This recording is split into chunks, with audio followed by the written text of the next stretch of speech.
Estás escuchando Entre Historia y Canciones por Fondo Radio en fondoradio.epici.com.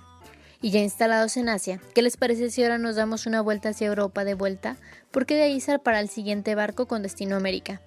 Pero no les arruino la sorpresa. Regresemos por lo pronto a revisar las relaciones diplomáticas entre Holanda y Francia con nuestros invitados en la mesa.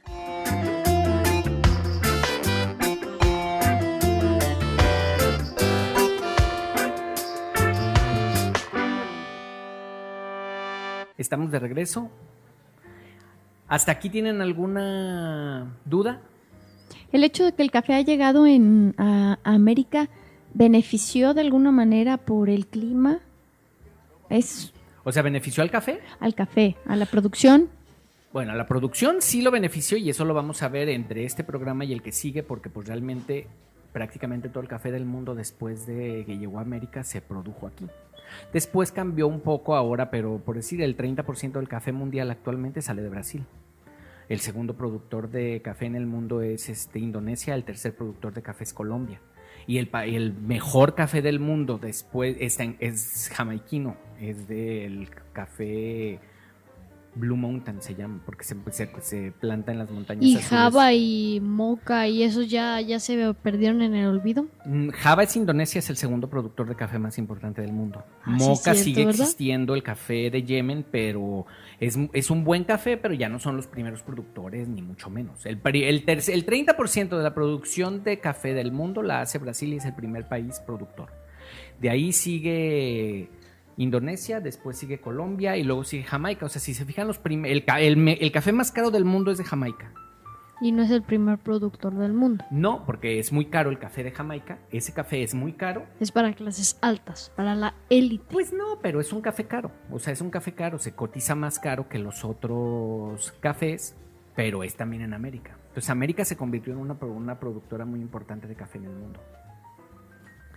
Bueno, vamos entonces ahora a ubicar. El café, para modo de que se extendiera por el mundo, se sucedió de la siguiente manera. Por allá de 1600, finales de los 1600, 1690, 1713, hay un problema en Europa, que son la famosa guerra de los 30 años, donde se están matando los alemanes junto con los católicos y los protestantes. Es todas las guerras que vienen desde la Reforma y todo eso. Hay una guerra muy, muy grande que es una guerra que se da en esa zona, a la cual Francia ayuda a los protestantes porque no quería que España avanzara hacia Flandes, la famosa guerra de Flandes, que los españoles nunca pudieron ganar, y Francia ayuda a los holandeses a ganar la guerra. Por lo tanto, los holandeses tenían una buena relación con Francia. Esto hace que el alcalde de Ámsterdam, en ese entonces no es Holanda, son los Países Bajos, son muchos reinos. Acuérdense que eso de los países es muy nuevo. Estamos en 1700, los países se vienen dando hasta 1800 y tantos. Le mandan a Luis XIV, el rey Sol, el famoso rey que hace que Francia se haga un estado fuerte y vigoroso como lo conocemos. Le mandan, entre sus relaciones diplomáticas, le regalan un cafeto para su jardín botánico en Versalles. Uh-huh. Y Luis XIV lo guarda en su jardín botánico, pero como una curiosidad. Algo bonito. Ajá. Por ahí se sabe que entre 1713 y 1715. Ok. Por este tiempo pasa desde 1713, 14, todo ese tiempo dura una planta de café dentro del jardín botánico del Rey Sol. El Rey Sol se muere, viene Luis XV. Y luego viene el Rey Luna. Entonces sucede, aquí viene, por eso les decía yo que la oficina de prensa está con los franceses, porque ya les platiqué cómo llegó el café a América. Sí. Ok, pero ahora van a decirme, a ver si no se les queda más esto grabado en la cabeza. Hay un tipo que se llama Gabriel Mathieu de Clieu. Él es un francés que trabaja en la milicia francesa, es parte del ejército de Luis XIV y luego de Luis XV. Por ahí de estos años, de 1714 a 1720, el tipo trabaja en la milicia y es un tipo joven, porque por ahí de 1720 tiene 34 años. Estamos hablando de que de los 20 a los 30 años, pero era un tipo ambicioso, nada reprochable ni mucho menos. Lo mandan en algún momento a las colonias, a la Martinica, en América, y luego él regresa, pero cuando él regresa, él quiere hacer negocio allá. Y empieza a guardar dinero de lo que le pagan por ser soldado. Él era uno de los mosqueteros, que son como la más alta élite de la milicia. O sea, son como los más importantes, porque son los que cuidan directamente a Luis XV. Se supone que... Uno de los tres, ¿no? No. Los tres mosqueteros. No. Los tres mosqueteros son personajes, pero existe un regimiento de mosqueteros que son los más importantes, o sea, son la élite de los militares. Son los que tienen el mejor equipo, cuidan al rey, son así como lo más exquisito de lo mejor de lo mejor. Lo mejor de lo mejor en la milicia francesa. Y Gabriel Mathieu de Clieu pertenece a los mosqueteros. Entonces él está muy cerca porque él entra y sale del Palacio de Versalles a su gusto, por lo mismo, por el cargo que tiene. Él trae en su cabeza de que él necesita hacer negocio, como que le gusta Martinica, ve las posibilidades y lo que sea. Y cuando llega a París, en algunos de ese tiempo se entera de la planta de café que tiene Luis XIV en su Palacio de Versalles, y le pide a Luis que si le da un pedazo un café, o sea, le da la planta para poderla llevar, y Luis XIV le dice que por supuesto que no. Entonces él planea de alguna manera con las amantes de Luis XIV, con algunas, el tipo debió de haber sido guapo o algo, y Luis XIV tenía muchas amantes, consigue que le den una planta de café. Y se escapa. Uh-huh. Se va huyendo porque se roba una planta del rey. Y es una planta del rey, pero el rey ni por aquí se le había pasado. Toma un barco que va a la Martinica con todos sus ahorros, paga el barco, se va. O sea, no es que lo hayan perseguido ni mucho menos, pero si se hubiera quedado, pues a lo mejor lo hubieran buscado. Ni quién se enteró. Nadie se enteró de que le había robado la planta. Pero él se va, pero el barco es atacado por piratas. Él defiende con su vida la planta, la llevaba en una maceta amarrada a un palo para que no se cayera, para que no le fuera. Luego el barco, después de que es atacado por los piratas, se queda varado sin viento a medio mar, no había manera, empiezan a racionar el agua. Él tiene que dejar de tomar su ración de agua del día por la mitad para ponerle al café, porque si se le moría el café, no tenía sentido. Perdía todo lo que él estaba buscando hacer. Un tipo que iba en el barco se dio cuenta de que él llevaba un cafeto y le entra la ambición y dice, es que ese cafeto, y él dice que es una misión del rey, y el otro no le cree porque dice, si el rey supiera hubiera mandado un regimiento completo para cuidar ese tesoro, porque era un tesoro, o sea, una planta de café.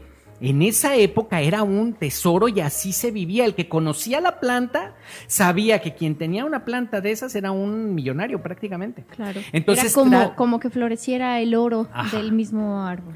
Trató de robarle la planta, lo mató. Gabriel Mathieu de Clieu. Yo pensaba que mataron a Gabriel. No, él mata al que trata de robarle la planta, lo echan al mar y finalmente llega a Martinica, y para 1726 ya habían empezado a crecer, o sea, ya el café ya había empezado a dar otras plantas de café, al grado de que para 1777 está registrado que ya había entre 18 y 19 millones de cafetos solamente en Martinica. Hay que decir que después de todo esto, o sea, cuando él ya era una persona mayor y demás, fue condecorado en Francia por Luis XV, lo metieron a la corte, fue un lo nombró gobernador de Martinica en algún momento y fue un personaje ilustre de Francia. Por robarle una planta de café a Luis XIV. Es que nunca se enteraron que les robó. Él escribió eso en sus memorias y eso quedó. Toda esta historia que tenemos, la tenemos porque él escribió sus memorias y él platicó todo esto. Entonces, cuando escuchas cómo llegó el café a Holanda, de que lo llevaron a Surinam y que ahí le hicieron y le deshicieron, y te platican toda esta historia de mosqueteros y luchas con piratas y que se estuvieron a punto de morir desahuciados, y así llegó, ¿con cuál historia se quedan? Con la normalita. Con la de piratas, con la de piratas. Por eso es que se considera que el café a América lo metieron los franceses Ujú. y empezó por la Martinica, aunque en realidad empezó a producir café como unos 15 años después que Surinam en América. Entonces ya sabemos, si queremos triunfar y que nos metan en la corte, debemos de robarle al rey o al gobernador, ¿no? Yo creo que hay que contar una bonita historia acerca de lo que haces. Bueno, lo intentaremos. Vamos a una pausa.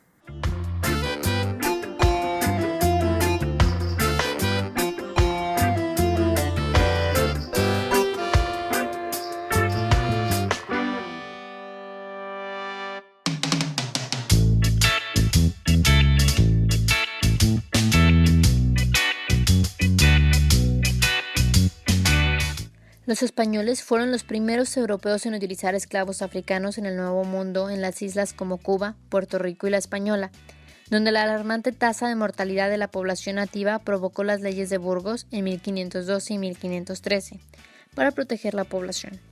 Los primeros esclavos africanos llegaron a La Española en 1501, poco tiempo después de que la bula papal Inter Caetera de 1493 concediera todo el Nuevo Mundo a España.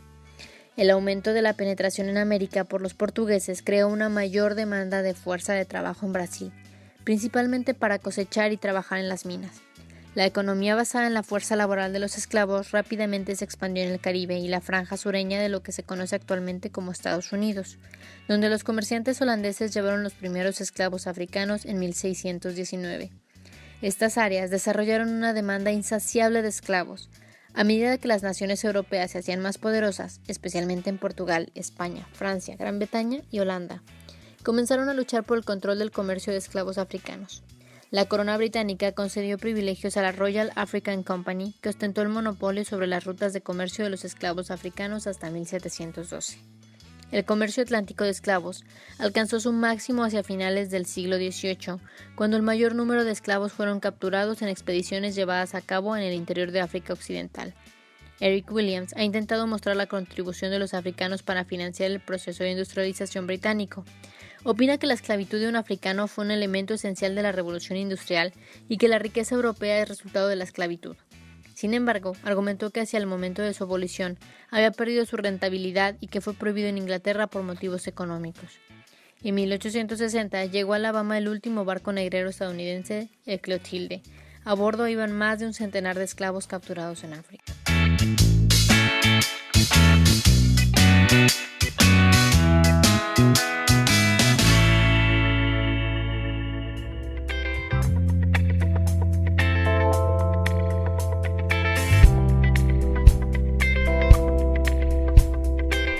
¿Qué les parece si ahora nos vamos con un sonido más norteamericano? Escucharemos un tema de Bob Dylan, con este sonido con mucha influencia de rock y country tan característico de este autor. El tema es On a Night Like This.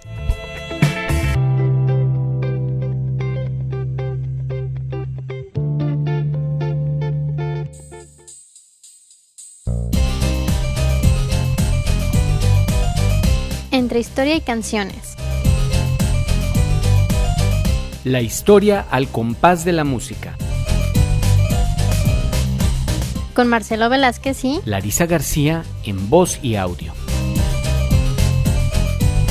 Producido por Creativa Radio Producciones. Escúchanos en fondoradio.epici.com. Búscame en Facebook como Larisa García Bojorquez. Búscame como Marcelo Velázquez Oficial.